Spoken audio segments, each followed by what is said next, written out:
প্রত্যেক দিনের মতো আজকে আবার একটি রেসিপি নিয়ে আপনাদের সামনে হাজির হলাম।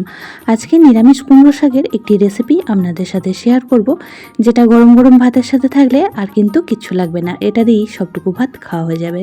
নমস্কার বন্ধুরা, মাই কিচেন মাই ব্লগে সবাইকে আবারও একবার স্বাগত। তো আজকে রেসিপি বানানোর জন্য এখানে আমি কুমড়ো শাকগুলিকে কেটে খুব ভালো করে ধুয়ে নিয়েছি। এদিকে বেশ কিছু সবজিও কেটে খুব ভালো করে ধুয়ে নিয়েছি। তবে আপনারা যে সবজি খেতে পছন্দ করেন বা আপনাদের হাতের কাছে যে সমস্ত সবজিগুলি থাকবে সেই সবজি দিয়ে আজকে রেসিপিটি তৈরি করে নিতে পারেন। তো এখন রেসিপিটি তৈরি করার জন্য গ্যাসের মধ্যে বসিয়ে দিলাম একটা কড়া, আর দিয়ে দিলাম এখানে পরিমাণ মতন সর্ষের তেল। তেল খুব ভালোভাবে গরম করে নিয়ে এখানে ফোড়নে ব্যবহার করলাম 3টে শুকনো লঙ্কা, আর সাথে দিয়ে দিলাম হাফ চামচ পরিমাণ 5 ফোড়ন। তো ফোড়নগুলিকে কয়েক সেকেন্ড সময় নিয়ে ভেজে নিয়েছি। ভাজার পর এখানে কেটে রাখা সবজিগুলি দিয়ে দিয়েছি। তো এখানে আমি সবজির মধ্যে ব্যবহার করেছি আলু, কচু, বেগুন আর পটল। তো আমার হাতের কাছে যে সমস্ত সবজিগুলি ছিল সেই সবজি দিয়ে আজকে শাকের রেসিপিটি তৈরি করে নেব। তো তেলের মধ্যে খুব ভালো করে নাড়াচাড়া করে নিয়ে ঢাকা চাপা দিয়ে দিচ্ছি 2 মিনিটের জন্য। 2 মিনিট পর ঢাকাটা খুলে নিয়ে আবার ওপর নিচ খুব ভালো করে একবার নাড়াচাড়া করে মিশিয়ে নেব। এখন এর মধ্যে অ্যাড করে দিচ্ছি ছোট চামচের 1 চামচ হলুদ গুঁড়ো, সাথে দিয়ে দিচ্ছি খুব সামান্য পরিমাণ একটু লবণ। তো লবণ আমি পরে আবারও ব্যবহার করব, তার জন্য এখানে খুব অল্প পরিমাণ লবণটা ব্যবহার করেছি। লবণ হলুদ সবজির সাথে খুব ভালো করে নাড়াচাড়া করে মিশিয়ে নেব, আর সবজিগুলিকে বেশ কিছুক্ষণ সময় ভেজে নিতে হবে। সবজি প্রথমে ভালো করে ভেজে নিলে রেসিপির স্বাদটাও কিন্তু খুবই ভালো আসবে। এখন গ্যাসের ফ্লেমটা একদমই লোতে করে দেব। সবজিগুলি এদিকে ভাজা হতে থাক, আর এদিকে আজকে রেসিপির জন্য একটা মশলা রেডি করে নেব। তো এখানে দিয়ে দিচ্ছি ছোট চামচের 2 চামচ কালো সর্ষে, সাথে দিয়ে দেবো 1 চামচ হলুদ সর্ষে। তো আপনারা এই দুটি সর্ষের মধ্যে যে কোনো একটা সর্ষেও ব্যবহার করতে পারেন। আর দিয়ে দিলাম 2 চামচ পরিমাণ তিল, আর সাথে এখানে দিয়ে দেবো 3 চামচ পোস্ত। তো এই সমস্ত মশলা দিয়ে যদি শাকটা বানিয়ে নেওয়া হয়, শাকটার স্বাদ কিন্তু দুর্দান্ত হয়। আর দিয়ে দেবো এখানে ঝালের জন্য 3টে কাঁচা লঙ্কা। আজকে সম্পূর্ণ শাকের রেসিপিটি কাঁচা লঙ্কা ঝালেতেই তৈরি হবে, তাই এখানে 3টে কাঁচা লঙ্কা ব্যবহার করেছি। সবজিগুলি মাঝে 1 থেকে 2 বার নাড়াচাড়া করে দিয়েছিলাম, আর এই পর্যায়ে দেখুন সবজিগুলি খুব সুন্দরভাবে ভাজা হয়ে গিয়েছে। এখন কেটে রাখা শাকটা অ্যাড করে দিচ্ছি। শাকটা এই পর্যায়ে এক করা হয়ে গিয়েছে, নাড়াচাড়া করতে অসুবিধা হচ্ছে, তার জন্য গ্যাসের ফ্লেম লো টু মিডিয়ামে করে 2 মিনিটের জন্য ঢাকা চাপা দিয়ে দিয়েছিলাম। 3 মিনিট পর ফিরে এসেছি, আর শাকটা দেখুন একদমই মজে গিয়েছে, আর কতটা সুন্দর নরম হয়ে একদমই কম হয়ে গিয়েছে।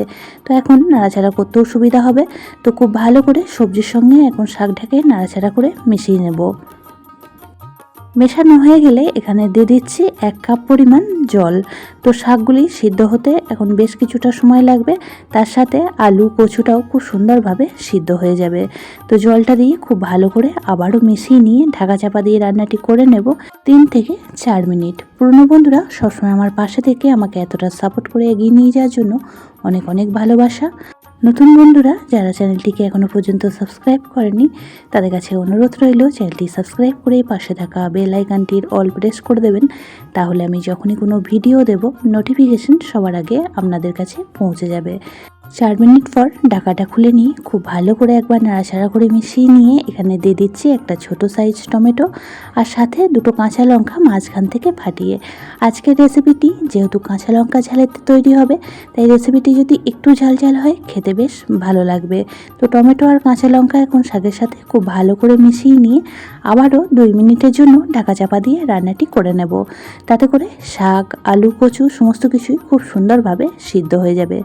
আজকের রেসিপিটি একদমই মাখো মাখো তৈরি হবে, খেতেও কিন্তু ভীষণই ভালো হয়। যারা কুমড়ো শাক এখনও এইভাবে বানিয়ে খাননি, তো তারা অবশ্যই করে একবার এই পদ্ধতিতে বানিয়ে খেয়ে দেখবেন, খুবই ভালো লাগবে। সমস্ত কিছু খুব ভালো মতো সিদ্ধ হয়ে গেলে এখানে যে মশলার পেস্টটা রেডি করে রেখে দিয়েছিলাম সেই পেস্টটাই দিয়ে দিচ্ছি। মিক্সিং জারটা ধুয়ে বেশ কিছুটা পরিমাণ জলও এখানে অ্যাড করে দিলাম। এখন মশলাটা খুব ভালোভাবে মিশিয়ে নেব। খুবই সহজ সাধারণ একটি রেসিপি, বানানোর পদ্ধতিটাও খুবই সহজ। সামান্য কিছু উপকরণ দিয়েই তৈরি হয়ে যায় আজকের রেসিপিটি। তো মশলাটা খুব ভালো করে নাড়াচাড়া করে মিশিয়ে নিয়েছি। এই পর্যায়ে পরিমাণ মতন লবণটা অ্যাড করে দিচ্ছি। সবজিগুলি যখন ভেজেছিলাম খুব সামান্য পরিমাণ লবণ ব্যবহার করেছিলাম, সেই বুঝে শুনে এখানে লবণটা দিয়ে দেবেন। তো লবণটা দিয়েও এখন খুব ভালো করে নাড়াচাড়া করে মিশিয়ে নিয়েছি। আর রেসিপিটি আমাদের প্রায় রেডি হয়ে এসেছে। এখন আমি এর মধ্যে দিয়ে দিলাম 1 চামচ পরিমাণ চিনি। তো যেহেতু শাকের রেসিপি একটু মিষ্টি মিষ্টি হলে স্বাদটা কিন্তু খুব ভালো লাগে, তাই এখানে 1 চামচ চিনি ব্যবহার করলাম। চিনিটা দিয়েও খুব ভালো করে মিশিয়ে নিয়েছি। এখন নামাবার আগে দিয়ে দিচ্ছি 1 চামচ সর্ষের তেল। এই সর্ষের তেলটা দেওয়ার কারণে কুমড়ো শাকের রেসিপির স্বাদ আরও কিন্তু বেড়ে যাবে, তাই এই তেলটা কিন্তু স্কিপ করবেন না। খুব ভালো করে মিশিয়ে নিলেই পরিবেশনের জন্য রেডি নিরামিষ কুমড়ো শাক। তো এই পদ্ধতিতে বানিয়ে নিলে যারা কুমড়ো শাক খেতে একদমই পছন্দ করে না, তারাও কিন্তু চেয়ে খাবে। এখন গ্যাসের ফ্লেমটা অফ করে দেব আর একটা পাত্রের মধ্যে নামিয়ে নেব। শাক খেতে যারা পছন্দ করেন, আশা করছি আজকের রেসিপিটি তাদের কাছে খুবই ভালো লাগবে। তো অবশ্যই করে একদিন বাড়িতে বানিয়ে খেয়ে দেখুন আর আমাকে কমেন্ট বক্সে জানাতে ভুলবেন না যে আপনাদের কেমন লাগলো। যদি রেসিপিটি কোনো অংশে বেশি ভালো লেগে থাকে তাহলে একটা শেয়ার করে দেওয়ার অনুরোধ রইল। সবাই খুব ভালো থাকবেন, সুস্থ থাকবেন। আবারও দেখা হচ্ছে অন্য একটি নতুন রেসিপি বা নতুন কোনো ব্লগ ভিডিওর সাথে। ততক্ষণের জন্য সবাইকে টাটা।